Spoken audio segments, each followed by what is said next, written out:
parmi babiloko parmi ba point ya biloko o emeni mboka na biso na shit ezali ba prophète ba pasteur na ba politicien nde ba meni mboka oyo na kaobo. La volonté de Dieu est comme ça. Les ennemis de la RDC seront arrêtés. Ceux-là qui vont faire des tutesses, ils vont mourir. Dis mon père, mon père. Mon père, mon père. Nous sommes en mars. Nous sommes en mars 2025. 2025. Corneille Nanga. Corneille. Tu es arrêté. Arrêté. Et ben message yabou. Et s'il y a d'autres erreurs, je dis bien s'il y a d'autres erreurs, Omo Konzamboka à commettre. Ils apprennent un message à l'okuta yabou. Je ne vous dis pas des choses pour aller chercher ça après 5 ans. Cette année. Yes. 2025. Amen. Donc azo beta tolo ni loko azoloba eza lokuta. Tokotanga la Bible parce que la Bible dit de la loi au témoignage, si on n'en parle pas, les peuples n'auront pas l'aurore. Alors que nous allons aller pas à pas juste à la porte, l'un des signes que nous allons avoir dans la nation, ce serait la fin de la guerre de l'Est. Nous sommes en mars 2025. 2025. Corneille Nanga. Corneille. Tu es arrêté. Arrêté. Il a bien précisé. Guerre ya Est aussi la paix ba okangananga. La Bible est claire. Jérémie chapitre 14 verset 14. Zamba zoloba. Malobo bango ba oloba ba prophétiser ba prophétie wana et outé pa na nzambete. Na même moi ya Max Walikal et ce qui Walikal ba vie on peut les ka ba moi on peut za makasa et tombaki. Jusque maintenant guerre récilité nangaza tranquille. Bible bini ba ko yeba que prophète aloba qui message ko outé pa ya Nzambe na accomplissement na yango. Eza ba prophétie ya lokuta. Eza ba pensée ya mitema na bango. Omoni ba prophétie ya boy. Nzamba za kutu kunate. Balingi ba sepelisa ba konzi ya mboka. Papa le, c'est clair. Eza kutu loko to banda ko méditer to loba to luka susu comment va bien ko examiner. Moi je n'ai pas dit que moi je suis dans le vrai. J'ai pas dit ça. Batu balingi vérité te. Oh prophète c'est opposition. Azolia mbonga opposition. Ok non. Biso tozolo ba vérité. Un homme de Dieu doit être intègre.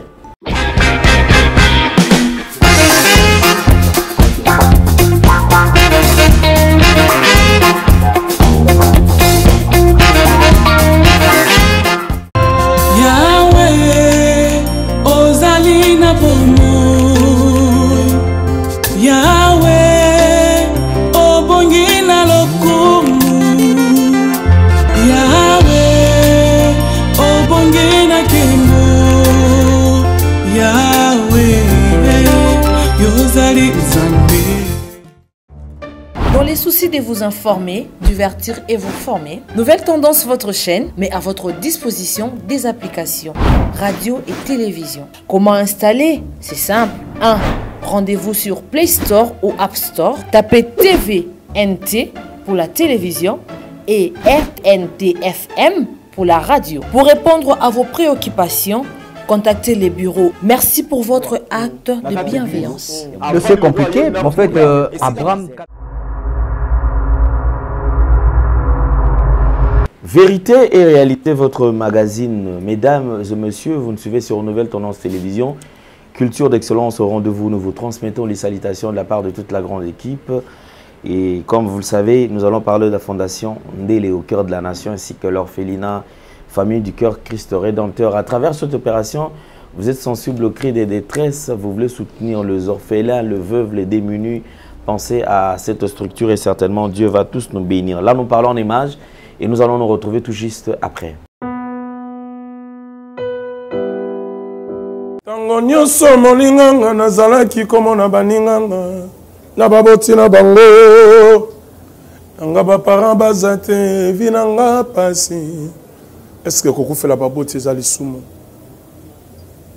Kozanga baboti est-ce que ezali sumu? Voilà, na kopesa bino message. L'orphelinat Christ Rédempteur. Et on a posé les sungé na bino. Tala musala munene zo sala pona bana. Tala musala munene sala pona bana oyo. Mokile tiki e boaki. Mais nzamba termine nzelo orphelina o pona ko encadrer bana oyo. Yaya li sungi na yo to na ngoposa. 1 euro noto wana ngo posa pona mwana moko tango mwana moko allié nzambe ya bitike o ya permettre ete na nzela no mwana alia akobosa na ote. Voilà message ya l'orphelinat Christ rédempteur to a besoin de sunge na bino ba numéro za na se kota contact na biso assistance na yo et aux ali sungi pona bana que le Dieu des orphelins a bénir diama mtu nyoso ja ta likanisa ko sala quelque chose pour sali yango zamba pambola bino.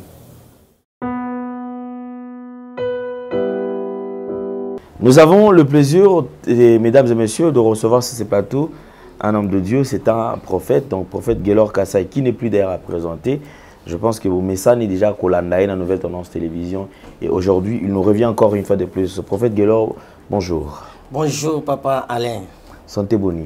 Oui, dans l'ensemble, les Zambés, Azoba, Telatoza Malam. D'accord, alors donc c'est lui notre invité. Alors avec lui, rapidement, nous allons directement attaquer un point qui dérange. Pourquoi est-ce que nous parlons de ce point? Parce que, et comme vous le savez, depuis un certain temps, la République démocratique du Congo traverse un moment très difficile. Mais malgré tout ce qu'il y a comme difficulté, j'ai l'impression qu'il y a certaines personnes qui ont profité de ces temps que nous sommes en train de traverser pour nous transmettre un faux message, pour nous transmettre Babiloko Oyo Batunyo Sobaibike et Kosala Mate, pour nous transmettre Babiloko Oyo Zali Kosala qui épée Sabaronkaka gloire. Ici, c'est quoi? Pendant cette période d'Anouka, je crois qu'ils ont 40 jours, ceux qui 40 jours, ceux combien de jours il y a Anouka, où ils ont organisé par le prophète Joël Francis. Il a eu à faire une sélection de serviteurs de Dieu au Prestaki, Anouka, je crois 2025. Anouka 2025, nous avons vu parmi les serviteurs, il y a eu des prophètes, il y a eu des pasteurs, et l'autre souhait Tika Kibisuzali, les comportements ou l'attitude de certains d'entre eux, Bazouaki, on a sens profitant de ce temps où il a fallu, je ne sais pas si on falsifier prophétie, il trouve un montage d'une prophétie. Oublions, selon Bango, que les Congolais sont naïfs, c'est-à-dire que les lobby Bongo et Sili vont tenir compte d'un côté. Mais ici, nous avons constaté que la prophétie n'a pas Pesaki. Pas seulement que ça complété, mais pour certaines personnes, la prophétie, c'est long sentiment. Nous avons besoin à ça les lots qu'on a eu, Batouba Tchaïka. Bande qu'on soit le but que non, ils ont méthode à tâtonnement à boire qui n'est ndobo pour aller qui peut-être réussir au Simba. Parce que pendant cette période, les présidents de la République avaient garantir que le Banabatuki, voilà, c'est-à-dire que tous allez ça l'attaque, tous allez récupérer Mboka. Et les gens ne pensaient pas qu'il y ait tant au Yezui, les leçons qui étaient récupérées partie Oyo, ils ont en otage. Alors, dans la prophétie, peut-être on a l'année en malamouté, tout le nabino ensemble, tout la prophétie. Je suis venu t'annoncer comme prophète de l'Éternel. Yes! Ce qui arrivera à la suite des temps. Amen! Va étonner tout le monde. Amen! Je dis ce qui arrivera à la suite des temps. Yes! Va bouleverser toute la planète. Amen! Anouka 2025, je vais parler comme prophète de l'Éternel. L'une des choses que ce programme va activer dans la nation, c'est que par Anouka 2025, alors que nous allons aller pas à pas, juste à la porte, l'un des signes que nous allons avoir dans la nation, ce serait la fin de la guerre de l'Est. Amen. Dis mon père, mon père. Mon père, mon père. Nous sommes en mars. Nous sommes en mars. 2025. 2025. Corneille Nanga. Corneille. Tu es arrêté. Arrêté. Amen. Demain. Comme signe pour que vous puissiez reconnaître que c'est Dieu qui a vu ces choses et qui a parlé. Là où ils vont rentrer là, c'est là où il y a la couleur noir, jaune et rouge. Quand ils vont entrer là-bas, vous allez donner 3 mois. Dans les 3 mois qui vont suivre, là où ils sont rentrés là-bas, il y aura deuil national. Comme signe que vous allez avoir demain, à cause de ce qui se passe maintenant pendant que je parle. Ceux qui sont là-bas, ils vont entrer quelque part, ils vont fuir. Là où ils rentrent, c'est le noir, jaune, rouge. Mais là, une fois qu'ils vont mettre leurs pieds dedans, pensant qu'il va avoir une autre porte, une autre façon de revenir là où ils étaient. Donnez 3 mois, il y aura deuil national. Et quand il y aura deuil national, c'est lui qui pensait avoir l'héritage. On va lui ravir la chose devant ses yeux. Lui aussi, il va fuir, mais on ne va pas le tuer. Maintenant, quand on ne va pas le tuer là, c'est lui qui se présente comme celui le costaud. En réalité, ce n'était pas lui l'ennemi. Parce que le vrai ennemi, on vient de célébrer son deuil. Ainsi parle le Dieu des esprits de prophètes. Lorsque vous allez entendre parler du deuil national, dans le noir, jaune, rouge, que le peuple de l'Est glorifie le Seigneur. Amen. Ce serait la fin de toutes choses. Amen. Et ces choses-là vont arriver avec le président actuel. Nous allons prier le Seigneur pour que la réunion, parce que l'avion doit décoller aujourd'hui. Mais la volonté de Dieu est comme ça. Les ennemis de la RDC seront arrêtés. Ceux-là qui vont faire des titesses, ils vont mourir. Et je vais parler aux autorités, sous l'onction de mes pères. Chères autorités, si vous voyez que la soutane n'a pas marché, essayez la colle pastorale. Je dis et je vous remercie. Il y a quelque chose qui va se faire en RDC. Et la chose va commencer par l'église. C'est l'unité. Les hommes de Dieu vont s'unir. Après que les hommes de Dieu vont s'unir, ce qui va arriver après, d'autres personnes que vous avez vues autrefois insulter le pays à l'extérieur, ils vont demander pardon et ils vont commencer à attaquer des ennemis. Je ne vous dis pas des choses pour aller chercher ça après 5 ans. Cette année. Yes. 2025. Amen. Comme signe, vous allez voir ce qu'on appelle diaspora. Pour la première, ça va vous étonner. Ils vont bien parler du président, ils vont bien parler du pays. Amen. Et ils vont commencer à attaquer l'agresseur. Et ce serait là le signe que Dieu veut unir le peuple congolais. Dieu veut unir ses enfants. Anouka est vraiment Anouka de l'unité. Amen. C'est vraiment une parole qui est sortie du trône de Dieu. Amen. Et cette unité, ce n'est pas seulement pour l'église, yes, mais c'est aussi pour le pays. Amen. Et c'est ce que Dieu va faire en cette année 2025. Amen. Ainsi m'a parlé le Seigneur, le Dieu des esprits de prophètes. Amen. De retour sur ce plateau, je pense que vous avez suivi avec beaucoup d'attention. Nous allons analyser quand même le propos, les dires de ces prophètes. Et Tomé Kasko Kolanda, ceux qui ont prophétie, tous ceux qui analysent à Salaki sur le plan par rapport à la politique, ou bien à Salaki Naye Yango Kakapo à musée galerie, il a pris les risques, il y a Koloba Makambo devant une foule pour ACP là. Pour fait que là, tout ce qu'on a élément. Alors je voudrais quand même qu'on soit commentaire par rapport à l'image au Tsolanda. Ok, merci beaucoup Papa Alain pour la parole. Merci beaucoup pour la bâtonnière sur Bazolanda Biso. Abonnez sur Nouvelle Tendance Zambie à Pambolabino. Vous savez, Papa Alain, ça fait mal comme on a soi-disant un prophète à passer dans les médias pour nous coloba n'importe quoi. Et chose grave, ils se disent Naza prophète des nations, prophète de la nation. Donc, Azo Beta. Tolo, ni loko azoloba eza lokuta. D'abord, tout autant la Bible, parce que la Bible dit de la loi au témoignage, si on n'en parlait pas, les peuples n'auront pas l'aurore. Tout autant dans l'ancienne alliance, puis tout autant dans la nouvelle alliance. D'abord, on a l'ina le banabato. D'abord, azana kati ya kobunga. Nathan obisotoza, on n'a pas besoin de prophète de la nation. On n'a pas de prophète de la nation.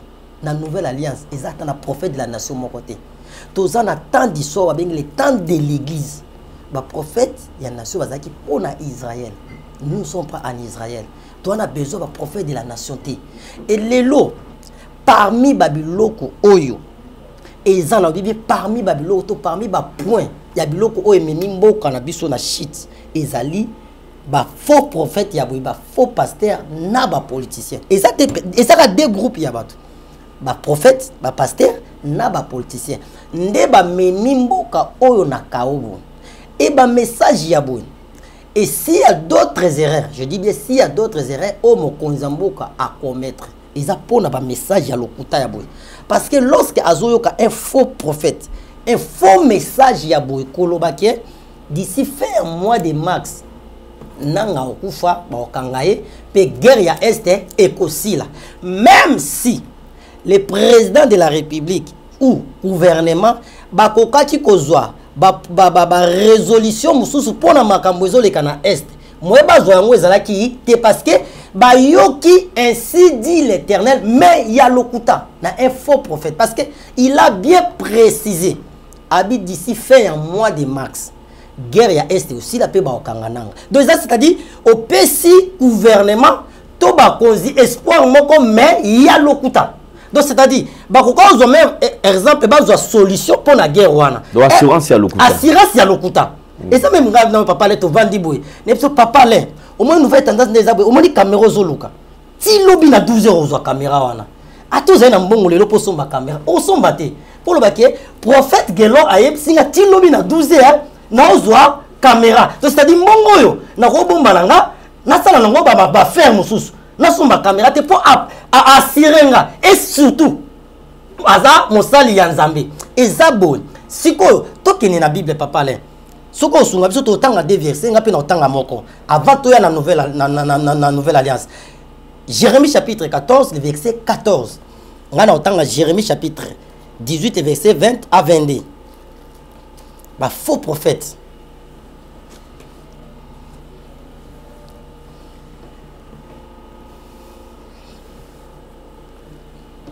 Jérémie chapitre 14, verset 14. Oui. Et l'Éternel me dit, c'est le mensonge qui prophétise en mon nom, le prophète. Je ne les ai point envoyés.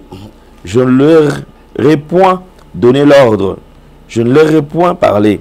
Ce sont des visions mensongères, de vaines prédictions, de tromperies de leur cœur qu'ils vous prophétisent.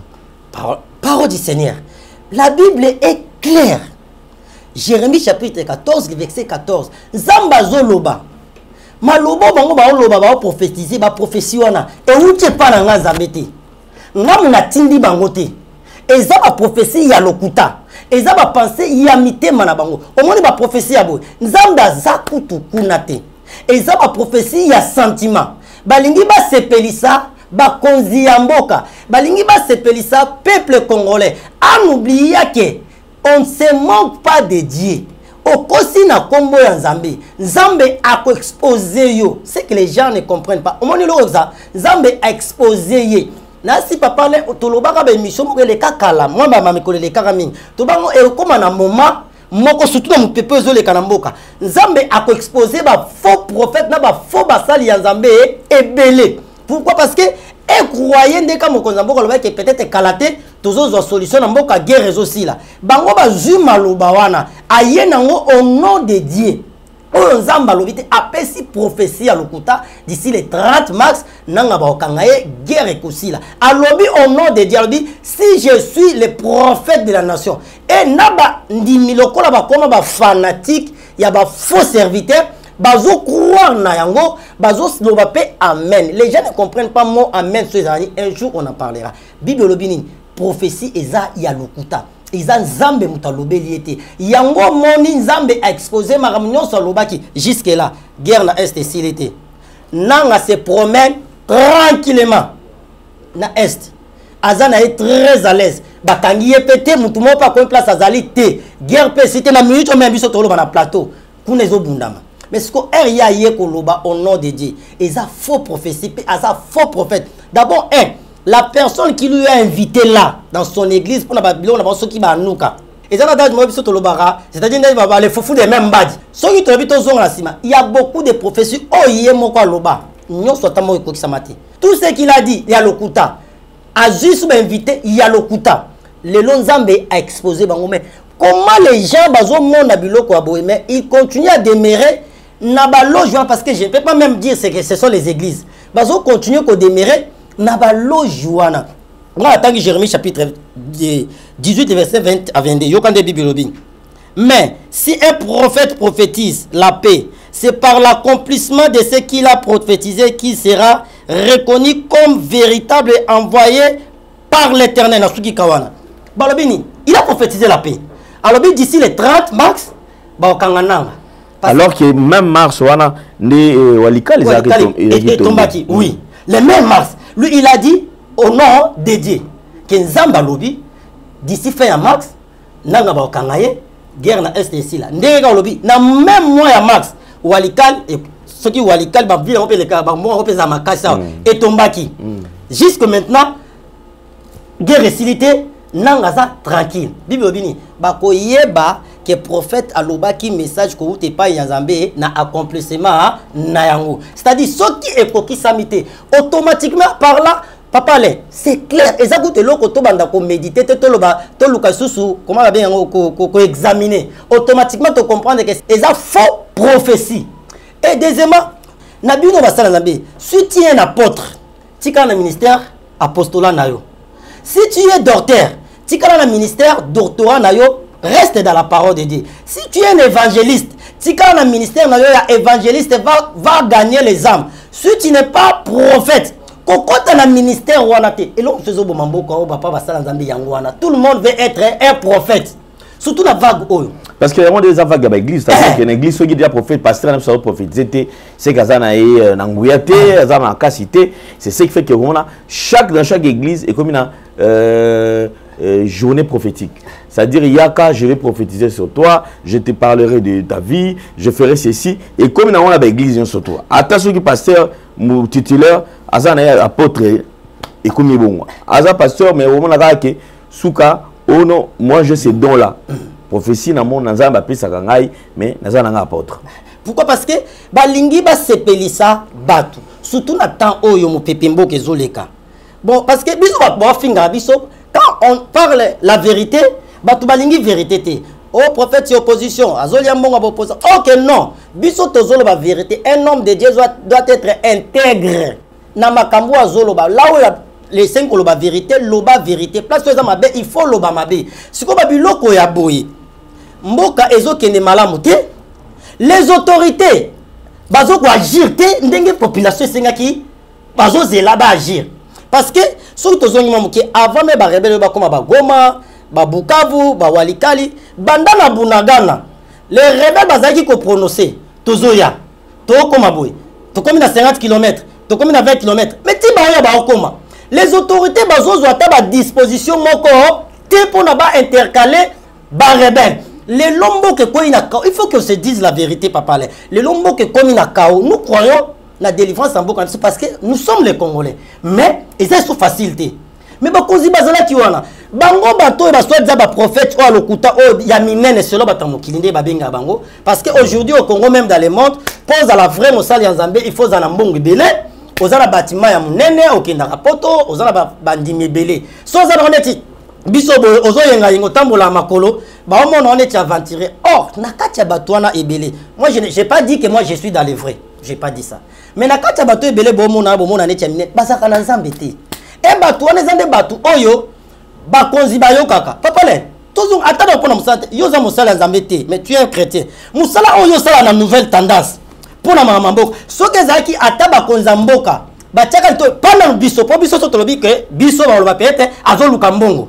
Azoluka bakonza mboka bayamba ye po azo enveloppe na lobi na neti bino parce que en réalité tu n'as pas quelque chose à koluka kuna ozam tanzalate donc ceux qui ba yo karata ba analyse au bosalaka ba proposition au pesa bango pona mboka peut-être makambo ebele comme biso na mboka o ya libanda mboka elinga ko mate mais pour eux bango balingi ba yo kaka ba prophète à lokuta ba bakuta na bango na ba conseiller na bango pe à lokuta ya ba sala nzambe o ba pesa pe ba message ebele et koki samate bango ndem tu ba Hollande o bato wana bazan nzambe te tala siko lelo mboka ko ina kao siko bato boy moi so nazaki ata chef du quartier ya mboka o place ya quartier mo ngana kanga prophète na tina prison na bengi na biso yaka le 3 le 40e le 9 avril mars site et sili on va qui avant faire mois de mars nanga to kangae guerre ici là siko guerre ici c'est ko kosaki kota prison ya mo biloko so ezai sera mobutu mais ba professeur ici là papa là na ba faux prophète aboy te ba sala ngote parce que bazo mema batu na berere bazo pesa espoir na bakonzi mboka na makambo ezabongo te o na mboka o papa na makambo ezolekla biso il y a des choses oyo il faut bayebisa bakonzi vérité parce que pour guérir cela il y a des choses oyo sengi bakonzi basala il y a des interdictions o ba politiciens bakonzi bazui bakoti sina kati ya mboka bakoti na pouvoir aussi on taba biloko wana longo te bozo dira quelle délivrance ce que bino bato boza bozui ce qui chance pour la benga on chance pour so ngolo sonini il y a kokutana na bato wana olebo yebisa bakonzi vérité pour ba dénoncer na mabe pour ba zongi sanzambe ba longola les interdictions peuple bazwa délivrance bolingité tala lelo papa l'état place to comme tala mboka ndeza ba prophétie ya bon bakonzi ba Hollande bango. Mais on se pose la question, la dernière pluie a causé des dégâts. Tout le monde, nos frères et salamines, il y a au niveau moi au Saranate. D'ailleurs je voudrais quand même qu'on jette un coup d'œil quand même sur ça. Si nous parlons le même langage que Jordan Panzou, au Tchelabiso élément, il y a quelques dégâts causés par la pluie. Je me pose la question, mois d'avril, moi mingi. Si Mboula na elandi samakata 5 to 3 Mboula na habité que serait le Congo. Kinshasa nga kezala ndenge nini. So kaka 3 Mboula elanda na ya bongo. Bitunga to za ndenge mais heureusement que Nzambe amawa. Wasali quand même bato bele bazala babika misusu pa kufi mitika mitema na bango en tout cas et milimo na ngwepe na kimia. Mais je pense que les autorités doivent être vraiment responsables. Et c'est pas de responsabilité même pour que makam oyo salama oyo comment dévier, comment ko sala yango suivant.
Merci beaucoup de retour sur ce plateau. Prophète Gelor, c'est qui n'a pas élément pour Nani Nizali pour na kolak sabat. Il y a certaines désolations comme la biso où mutunyo surtout on a besoin ayo kata ainsi dit l'Éternel. Kenzamba ebisingai joboé na herboé mbula ekobeta besoin à disposition. Bato bazala partir à place boye boyeti boye. Nzamba zob sangai ki bota la boye do bolongwa wana et ceux qui mbule beta mibeti ezongi moto azongi habité ya solo moto wana lobaki makamba solo parce que aza pena na nzambe ya solo makambo ezali corronger congolais makambo ezali prioritaire pour na congolais ezozwa solution te mais makambo ezanga tina ya ronde ezozwa solution ba prophétie nyonso kili pour na makambo. La question est celle-ci. Prophète Gelor, mbula oyo tie beti boy. Ba prophète wana bazolo ki ba prophète amine. Ba mona ki to ba mona ki te. En tout cas, une fois de plus papa l'enzambe apambola yo. Nzamba pambola mosalo zo sala apesa bino longévité pour na question wana. Omoni mbula oyo beti bango ba omona yango te po baza ya nzambe te. Et ils sont là, et ça tu vas passer. Somoni lelo même na l'église est belé. Bato ba comment ote ya mingi ka la prospérité. Au bala, au voyager, au zambongo, au zamutuka, au kende poto, au kobonga. On n'est pas contre tout ça. Mais bato batiki o ezali priorité les royaumes des cieux. Lobby cherchez premièrement les royaumes des cieux et sa justice et le reste vous sera donné. C'est ça même maté on a bato belé balingi côté ya moté basala nzambe pe bato belé balingi maté ya bon côté bato balingi maté ya ozo sepelisa bon ezande monet ba prophétie bango ba yo pe sa prophétie ozo sepelisa bato et non ozo mema bato vers la repentance to ozo mema bato bazonga na nzela omoni mbula o ebeti il y a deux choses que vous croyez ou pas. Premièrement eza frappe ya nzambe eloko esalami eza frappe ya nzambe. Pourquoi? Parce que il y a eza na tamoro le kaki. Il y avait même les hommes de Dieu, même Batubele, Bazaraki ko souhaité malheur na peuple moko boto libota moko boye, oyo bango bazalaki na bango ba innocent. Mais le la Dieu est juste. Et ozo souhaité malheur ya mutu moko boye, ya peuple moko oyaza innocent. Tu es là, tu entends que mabe ona e comme la bango après bon les kana média, bolo baketo sambela ki bango bakufa. Bakake beta banda ko zinda pour mon accomplissement ya message na bino mais nzambe lokola za juste la souveraineté na yenzamba bongisa ebongote ezongeli biso. Pourquoi? Parce que eza kanda ya ko banda na autorité ya mboka oyo parce que Dieu avait beaucoup parlé pour la bango pour la repentance nzambe alobi bazonga na se ya makolo nzambe ba renoncer na bas œuvres mortes ba longola les interdictions na kati ya pays et batikali koyoka yango te baboyi na peuple oyo bazokende na ndenge ya sentiment kolanda batu oyo nzamba pesi mission te kolanda batu oyo nzamba mandaté te na nzela balokuta na bango bino nyonso bozondima e nzambe ya frappé po alakisa bino ke oyo bino ozakozela na batu wana eza bongo te eza premier eza frappe ya nzambe. Deuxièmement na kibomoto ezali tozoloba ke mboka ce qui nous dirige baosala eloko te. Vous êtes là pour kofinga biso neti betope ces exemples netinga. Depuis que je suis né ici au Congo en Kinshasa, na ba gouverneur nyonso baleka na mboka oyo. Gouverneur Otozana o azale chèque ya ba gouverneur nyonso. Il ne fait rien. Mboka nyonso za salité. Même ba caniveau oyo. Pour ba déboucher ngo c'est tout un problème. Un grand pays comme RDC. Mais ba gouverneur bazawana, ba bourgmestre bazana, bazoko quand même kolongo la salité na ba terrassete pour maele kato, bazo canaliser maïté. Bazo tonga mabe. Bakonzi bazozwaka mbongo na place oyo bakotonga ndako te bazwika mbongo mpona lokoso ya mbongo ya bango bandimi tonga nao awa bamai nzela olekeza te tongona me bajekoko bazala kutu bagouverneur bavice gouverneur basala mwa makambo etikala neti oyo aza siko namona alalaka na parlement premier ministre mosala eza te parce que ils ne font rien mboka ezinda te ndeni na kibomoto parce que baosala te so leki nzela mai oyo baotosala mosala deju misala ezosalama mabe bobimisi mwanda mambongo lokuta nde bobimisa so bolingo sala mwa kwe mwa boy bobimisi mbongo lokuta bopesi suivi ezate mais mbongo pesa la mbongo mukete na lingina peso information parce que so ba biso budget kaka ya ko réhabiliter même sur nzela moko tous am se transforme sur avenue du tourisme auto benga nzela mai eza mbongo mikete eza ba somo ko lo sala mbongo ebele mais siko suivi ezala kate na batu bango moko bazoki koyebisa batu compagnie X de pression marché ça la biso déjà banana yo document ba bon elakisa keno effectivement nani devier autant to valider yango ekokota mais toyebi ke yo osala biso comme ça là pas admettons exemple sala msusu ya 1 million to 2 millions ba si entreprise ke yo deux ans ko zo msusu 500 000 les reste ya biso c'est là biso ka le mois le couche mois likolo toyebi ke eko fanda ta pendant 5 mois 6 mois après ce bandi ko be ba ya nango problème te d'accord. Et le reste, il y a un bon qui na poche. Donc, ceux qui ne peuvent pas aller merci pour la précision. Ceux qui bon ceux qui attendent un comité a suivi. Oh, bazo l'année la musala de près. Après 5 mois, musala salama mbongo bimagi belendeni musala o baby. Bokangi bato ba pesa ki mbongo po basala musala wana. Bo tie bango na prison. C'est alors ba misusu ba otikala, ba obanga. Mais comme on a beaucoup suivi les ratés, banda likolo tina se, bango nyonso ndenge moko, mutu ayibi na mbongo, botiki ayibi mbongo ataki afora, botiki, musala malamu esala mandeni. Siko fote zanani. Iya bakozi, papa le, yoza chef d'entreprise na onde zana. So batu bazana se na ba sala musala malamu te otika bango place. C'est-à-dire yo moko lingeza la bongo. So za posa musala za malamu to asali musala mabe osani. Soit to longoli, soit to sali reproche prochainement au sala boité. Mais ceux qui m'a besoin côté, c'est-à-dire yo zo lingango. Pour numéro 1 nation azali. Bobimisimo, botia bato basala suivi ezate. Botia mutu gouverneur asala kailote. Pour ben na chassa kote sila na yebite so longola ta chasser moko na nzela. Asala raté. Bato modo botia bato moko bazala compétente na ba place wana. O bato ba gentili ben bazala ka awa. Tout monde ba gouverneur aboiti ba kimbuta. Ba jekoko bazana. Bato bazala capable ya osala musala botiki bango. Bozozo bato bazoko ka musala te. Siko ba inondation esala matende ni. Et le lot, tu présentes mes condoléances parce qu'il y a des gens qui ont koufi, ma famille qui a koufi. Si tu as tel niveau, tu vas exposer biso. Parce que ça peut me saler la bandité. Na est que tu as bon biso na mindoki. Tu as na Congo, tu as koufa na bamai. Tu as koto koulou ne paye. Si tu as ébatté, criminel, tu as ébatté au juste. Bon, la qui s'habille so cassé. Tu as na mboka nini. Na mboka nyoso pe balingi biso sauté. Pour congolais le même liban na mboka za sur la valeur te. So ba yoka congolais ah oh batoté. Si tu as kinde wapi.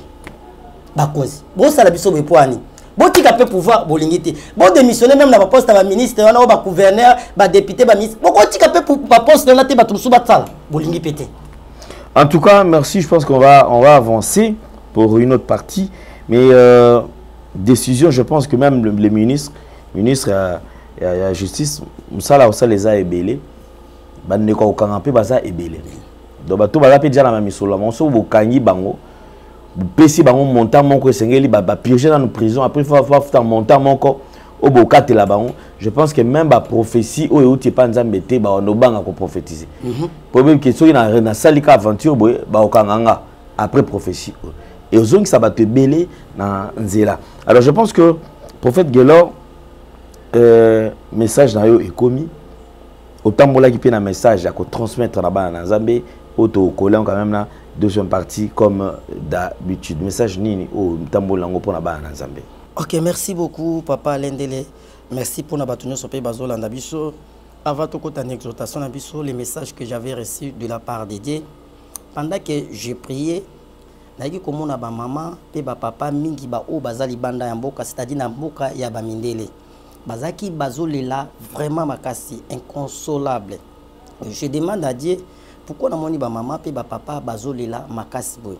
Dinzamba zo ebisangai bazolela pona bana na bango batunzambi bana na bango comment c'est par là le Saint-Esprit a bandu kolobananga ezali na réunion moko ya munene salamaka na monde des ténèbres les occultistes ya bamindele ba occultistes bazwa ki résolution pona ba éliminer toute une génération ya peuple congolais ba o baza libanda ya mboka ba éliminer toute une génération batunzambi ba éliminer génération na ndengini nzambazo ebisanga parce que bamona ki étoile pe lobby oyo peuple wana baozato bana o baobota malibanda mboka bakozala comment baozala utile pona développement ya mboka na biso nde bazwa ki résolution boy basala ki eloko moko à chaque fois les mamans baobanda ozana bazemi pendant moment ya accouchement ou après accouchement ya bana wana baobanda obeta bango batonga to pesa bango bakisi ya mabe pour que bana wana lorsque ba okoma na âge ya 2 ans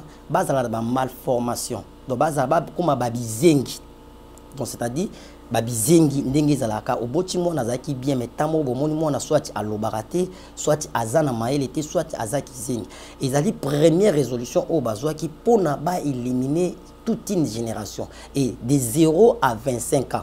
Donc et banda osala mabongo oboti mwana bien mais mona tamo be mwana komi zengi alobaraté baba ki zengi makambo mabe eza eloko oyo ba okitiste ya mindele basala ki pona ba éliminer toute une génération et ba leki nango na nzela ya ba minganga donc c'est-à-dire ba médecin na nzela bopito nde ba pesi ba kisi ya mabe po ba betaka ba mama to bana e ba obotama. Deuxième résolution ba kozwa de 25 ans à 40 ans. Et au komona mwana mso abota maka bien era komi na ba 25 ans azokola mwana baby soit a komi ko droguer soit a komi liboma soit a komi osama moko ya mabe eza toujours mu pepe o ya mabe o bango ba ofula bana parce que ba lingi te ke bana o ba obota malibanda ya mbuka bazwa mayele pour que lobby parce que na plan ya Nzambe Nzamba azomona nde mingi pe ba o ba ota libanda ya mbuka ba koya pona relève ya mbuka oyo et l'homme blanc amoni yango nde basala ki loko na po ba détruire toute une génération donc bano nyoso ba obota makuna bazala na problème bongo donc sur 100% même 80 même 90% bazala problème ya babizengi ba osala ilo moko te soit bazana pona kosumba ko détruire eza eloko yo bazwaki et Nzamba yebisinga naïpsa pour les parents ba o baza na ba problème baza na bazemi to ba o na ba botité et si vous croyez que les messages venant de la part de Dieu bo benga biso to la kisabino comment les orientations Nzamba lobby pour na bo échapper na biloko parce que to ko ba nyonso na médiaté les pères parce que na ba ennemi pe balanda biso et Nzamba pe so orientation na ba o baza na ba problème ya bazemi ba o na ba botité o elone komeli bangote. On va vous donner les orientations que le Seigneur nous avait données pour na kawana. Peba oyo bazana ba kawana.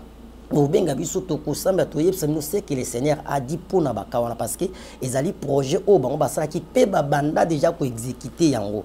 Eza message oyo Nzamba pesa ki ngai pour na ba Congolais bazali banda ya mboka ainsi dit l'Éternel. Amen. Merci beaucoup. Sans plus tarder, totika ina minute moké, nous voulons partager thème moko za un peu très important peut-être na yo ozolanda biso thème na biso ezali nini Dieu prend tes possibilités et les rend possibles. Dieu prend tes possibilités et les rend possibles.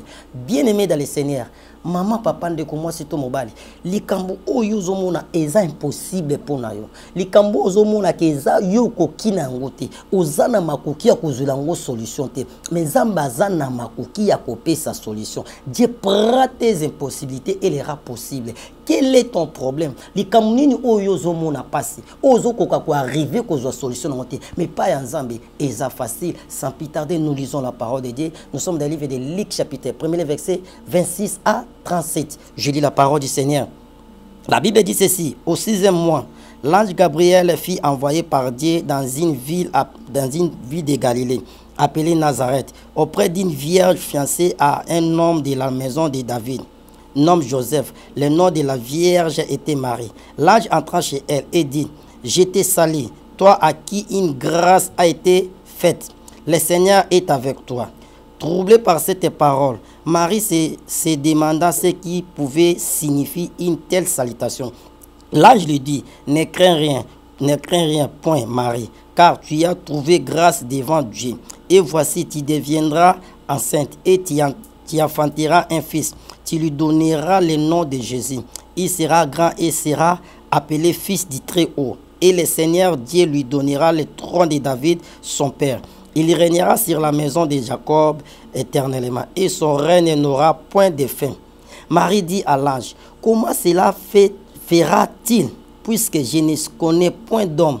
L'ange lui répondit: le Saint-Esprit viendra sur toi, et la puissance du Très-Haut te couvrira de son ombre.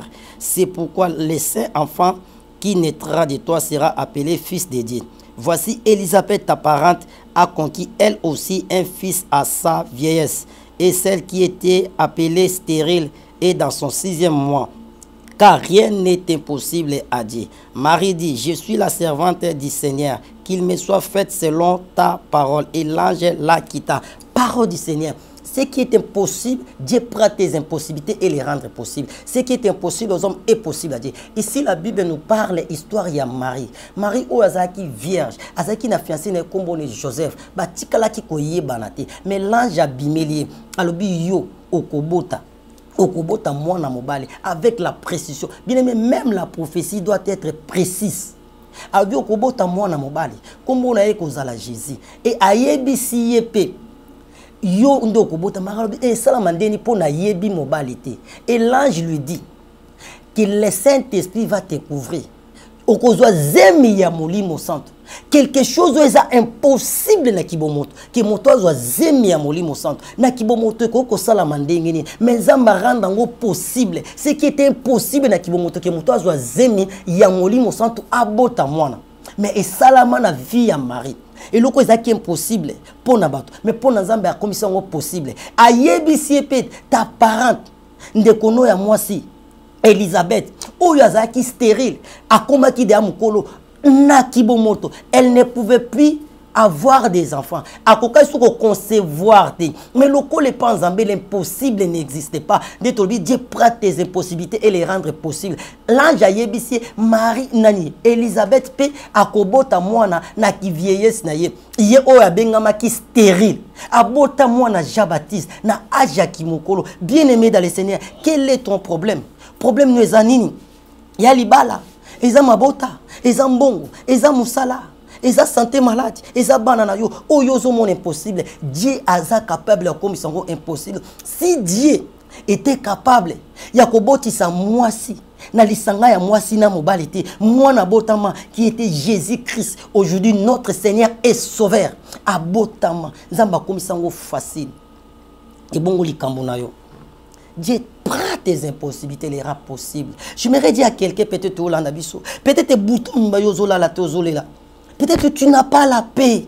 Peut-être tu n'es pas sécurisé. Peut-être tu es malade. Peut-être rien ne marche. Mais laisse-moi te dire ceci. Rien n'est impossible à dire. Dieu est capable de causer une possibilité. C'est-à-dire si tu étais malade, Dieu est capable de causer une maladie comme ça guérison. Si tu étais stérile, n'était Elisabeth, malgré l'âge est avancé, Dieu est capable de causer stérilité na yo wana a comme ça on a fécondité. Si tu n'as pas de na kimia nzamba kozanga kimia na a comme ça on kimia parce que lobi je vous donne la paix, je vous laisse ma paix. Si tu n'as pas de boulot, il est capable à cause chômage na yo wana a comme ça on musala parce que la Bible dit ceci, les précieux trésors que Dieu a donné à l'homme, c'est l'activité. Bien mais quel est ton problème? Pour nabisiko totangi na Luc chapitre 1 verset 26 à 37. Ezaki problème ya mari, azaki vierge, akore ko concevoir te, pour zoazem il faut sangana na mwasi na mobali, mais mari a sangana na mobali te azoazemi. Ezaki problème na ye. Pour na Elisabeth, azaki na problème ya stérilité, mais abotaki mwana na ki vierge na ye Jean-Baptiste. Likambuno ezanini. Dieu est devant toi. La Bible dit ceci, dans les détresses, ils crièrent à l'Éternel. L'Éternel avait envoyé la parole et la parole les a délivrés. Les miracles, c'est la parole de Dieu, c'est la parole qui délivre, c'est la parole qui bénit, c'est la parole qui est c'est la parole qui donne les enfants, c'est la parole qui donne le travail, c'est la parole qui donne la paix. Quel est ton problème, bien-aimé dans le Seigneur? Quelles sont les impossibilités au Yozanango? Dieu maintenant a comme ça possible. Même si vous avez une déception dans mibali, même si vous avez une famille nabino qui ba tuba obalate, mais yo ba tia ki impossible, mais zamba comme ça possible pour na yo. Même si ba loba ki ba tuba ko bongate, on ba linga longola les impossibilités wana a comme ça possible parce que maloba souka ezepanzambe. Je me réciter bien-aimé dans le Seigneur. Quel est ton problème? Dieu prend tes impossibilités et les rendre possibles. Quel est Dieu de la Bible? Que le Dieu des miracles vous assiste là où vous êtes. Que le Dieu où il y a les à côté de Kambunayo, où il y a les solution. Merci Saint-Esprit. Bien-aimé, je me réciter. Mon numéro c'est plus 243 85 41 59 230. Plus 243 85 41 59 230. Tu as un problème, bien-aimé, dans le Seigneur, appelle-nous, on va prier pour toi. Quant à moi, bien-aimé, à chaque fois, avant de prier pour quelqu'un, toujours attendre qu'on consulte Nzambé, tout Nzambé, pourquoi il est possible pour nous, on Nzamba ou exception directif et on va prier. Ceux qui posent en bas, quand on Nzamba lobby, bien n'hésitez pas, peut-être tant on Nzamba linga kangola bana na yo, to famille na yo, benga biso, on va prier. Moi, je n'ai pas des exigences. Je n'ai pas de condition pour la prière. Benganga sozuinga tetika message peut-être je suis en prière peut-être nana makamsu nazo sala. Et ceux qui n'ont mon message na ko yamba pe na ko répondre yo et na ba nyoso pe baza posa ba sambila na biso aline j'étais en prière na kata kino ba prière ya aline tozongeli yango so za poso kota aline na biso okobenga na kokotisa yo na groupe ya prière tokosambela et Nzambe apambola bino Nzamba apambola bato nyonso bazolanda biso botebele bazobenga bazoloba prophète lekana mission. Oui, les missions même papa lela lobango tant nyonso média c'est l'argent et pour passer comme ça demande de l'argent. S'occuper Nzambe asungia simbi motema na yo olobi o soutenir musala oto sala na makoki na yo. Dieu ne manquera pas de vous bénir parce que makambu ya koloba eza mingi mais makoki ezati sokolingo sunga biso obengi otindi contribution na yo. Même Nanzila papa lè obengi olobi ke papa lè na fouté la prophète mbongo ya droit de télé aleka ekokoma bakobenga biso tokoloba. L'évangile c'est gratuit mais l'évangélisation ça demande de l'argent. Pour passer comme ça demande de l'argent. Zambé apambola bino na ba nyonso ba moni peut-être tozaki ba occasion de shit pour na bango. Je m'excuse mais j'étais censé ya koloba rien que la vérité. Ce qui Jésus-Christ a zonité tokomona na mbala sima. Quant à moi je dis bye bye. Caribou Beach, événement du siècle, restaurant du siècle, Nassé à Maï, en bord du fleuve. Kobanga to okoya na maïté. Kuna to lia cadre na biso asika. Namu na sa prière d'ouverture. To zalawana, moi sika liboke, ota la mama, Maï, ota la mama, ndakala ndenge zo sauter, olia kimia ezakuna. Donc ba surprise et belle ouverture les salima samedi à partir de 10h aux zalawana. Zala week-end, tenir un week-end, Zala à l'aise. Tout Zala on a et à l'endélé. Félicitations, Ndegonanga, merci. Na l'initiative à Boé parce que bisous de Zaboé toi, ba souffrance ya opona bisika. Faut qu'on kota bisiko to ebike au lait ou regretter te au sa makamuna.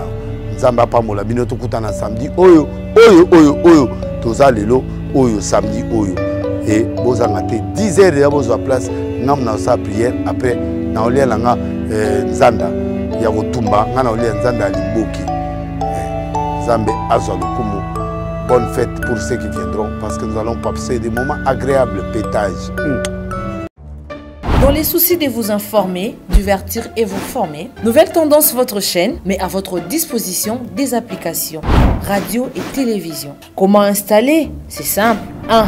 Rendez-vous sur Play Store ou App Store. Tapez TVNT pour la télévision et RNTFM pour la radio. Pour répondre à vos préoccupations, contactez les bureaux. Merci pour votre acte de bienveillance. C'est compliqué, mais en fait, Abraham... Tango nyonso molinganga nazalaki komona baninganga na baboti na bango nanga baparent baza te vi nanga pasi. Est-ce que kokufela baboti eza lisumu? Kozanga baboti est-ce que eza lisumu? Voilà, na kopesa bino message. L'orphelinat Christ rédempteur et ana posa lisungi na bino.